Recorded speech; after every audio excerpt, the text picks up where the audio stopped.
Hai semua, selamat datang di audiobook novel yang berjudul Selling My Virginity, Menjual Keperawananku, karya Maira Ibnu Rafa, pengisi suara Marina Monalisa. Selling My Virginity, chapter 7. Lu mau kemana? Tanya pada aku kembali. Aku menggaruk kepala bagian belakangku karena sangat ragu untuk menjawab. Mau gue antar gak? Sekalian. Dia menawarkan tumpangan padaku. Gimana ya? Aku masih sangat ragu untuk menerima tawaran baik dari Daniel. Sudahlah, gak usah canggung gitu. Kayak baru kenal gue aja lu. Seketika Daniel menarik tanganku masuk ke dalam mobilnya. Ya, aku tidak bisa apa-apa. Mau tidak mau aku menerima tawaran baik darinya. Karena aku memang sangat membutuhkan tumpangan saat ini. Makasih ya, ucapku tersenyum sebelum dia menutup pintu mobil di bagian tempat aku duduk. Aku menatap ke arah kursi kemudi yang diduduki oleh Daniel. Pria itu tersenyum padaku. Aku pun membalas tersenyum. Pandanganku mengedar menatap kursi penumpang yang berada di hadapanku. Ternyata ada seorang pria yang duduk di kursi itu. Karena itu, Daniel menuntunku untuk duduk di kursi belakang. Oh iya, ini Agil, sahabat gue. Dan Agil, kenalin.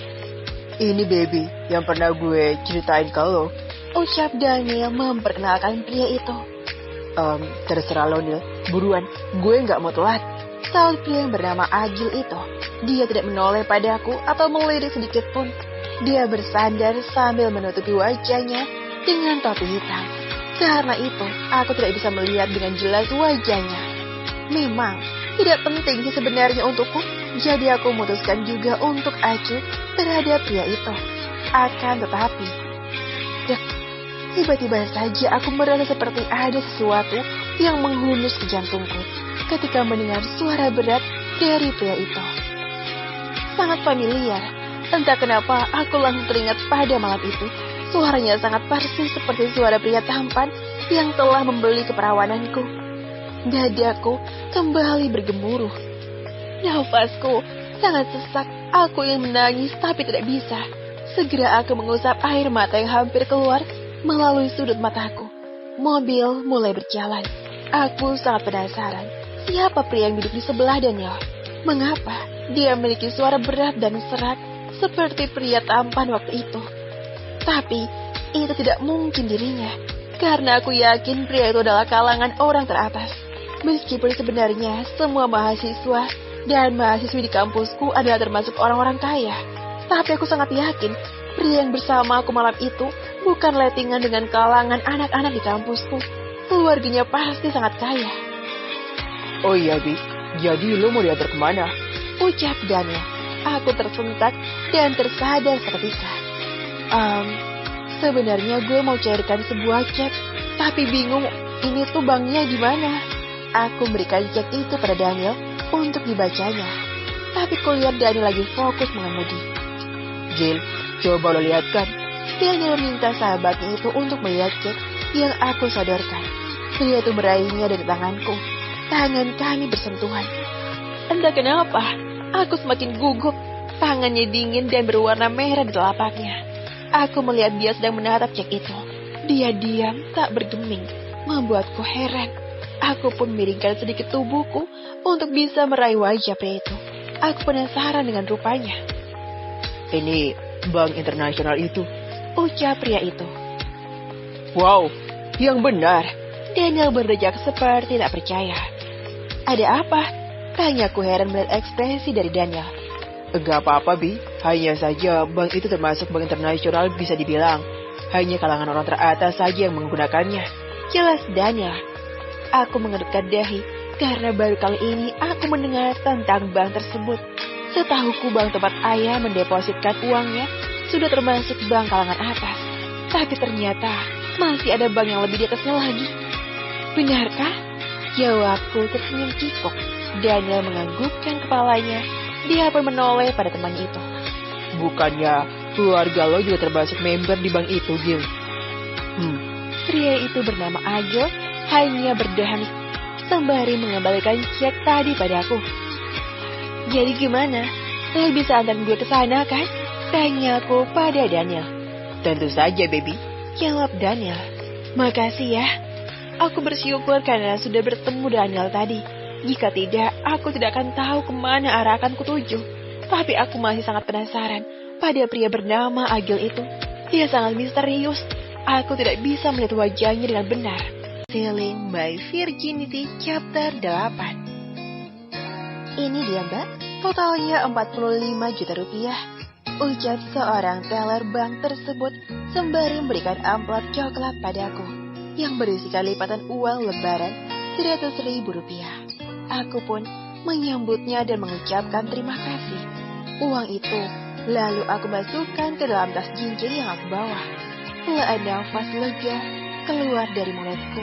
Meskipun aku bisa membayar uang kuliah dan hutangku di kafe tempat aku dan Dewa tadi makan, tetap saja uang yang sekarang aku gunakan tidak akan cukup untuk mencukupi kebutuhan hidupku. Sialan kau, Gary. Umpatku menendang sebuah kaleng minuman yang aku lewati di jalanan. Aku sangat membenci Gary. Dia benar-benar sudah membuatku seperti orang bodoh. Aku menjual keperawananku atas tawaran dari Gary. Aku dibayar dengan sangat fantastis, tapi Gary tega membawa lari uang itu. Lelah. Saat ini aku begitu lelah menghadapi hari-hari berikutnya. Aku bingung bagaimana cara aku melewatinya. Uang simpananku hari demi hari mengikis. Aku menghela nafas berat. Mataku terpejam begitu susah untuk tidur nyenyak. Sudah sebulan setelah kejadian waktu itu, kejadian di kamar hotel tersebut. Kini aku tidak lagi tinggal di apartemen Melanie karena aku merasa sangat tidak enak jika terus-menerus menumpang hidup dengannya. Karena itu, aku memilih untuk menyewa kamar kos yang dekat dengan kampus agar tidak memakan banyak biaya untuk transportasi.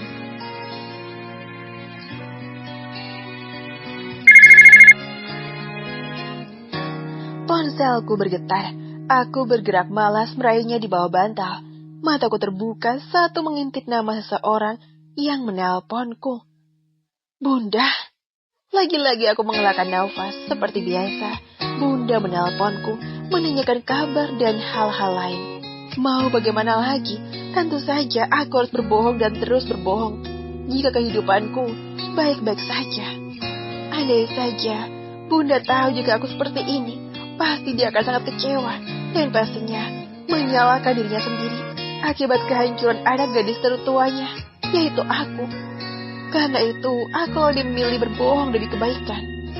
Keesokan harinya, aku berjalan menyusuri koridor kampus.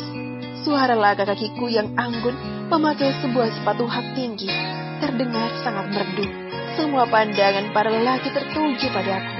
Itu bukanlah hal baru, karena aku sudah terbiasa menjadi pusat perhatian. Hai baby. Hai cantik. Udah sarapan belum? Yuk kantin. Gue belanjain mau. Yuk. Cantik, mau kemana? Dan masih banyak lagi kata-kata manis yang keluar dari mulut para lelaki hidung belang dan mata keranjang itu. Membuat telingaku terasa jengah mendengarnya. Set, umpatku pelan sambil mengepalkan tangan. Aku pun segera masuk ke dalam kelas sebelum dosen yang mengajar datang. Aku memilih kursi paling atas dan memilih untuk menyendiri. Karena aku tidak terbiasa mengobrol dengan siapapun kecuali pada Melanie. Dan hari ini, dia tidak bisa masuk. Katanya ada urusan keluarga yang penting. Aku pun menyiapkan buku catatan dan sebuah pulpen di atas meja untuk mencatat materi yang akan dibahas. Tidak lama kemudian, dosen pun datang dan mulai kelas, menerangkan beberapa materi, lalu melakukan sesi tanya jawab. Tidak terasa, beberapa jam telah berlalu. Aku keluar dari dalam kelas sambil menatap arloji yang melingkar di lengan kiri. Jam menunjukkan pukul 12 siang lewat 30 menit.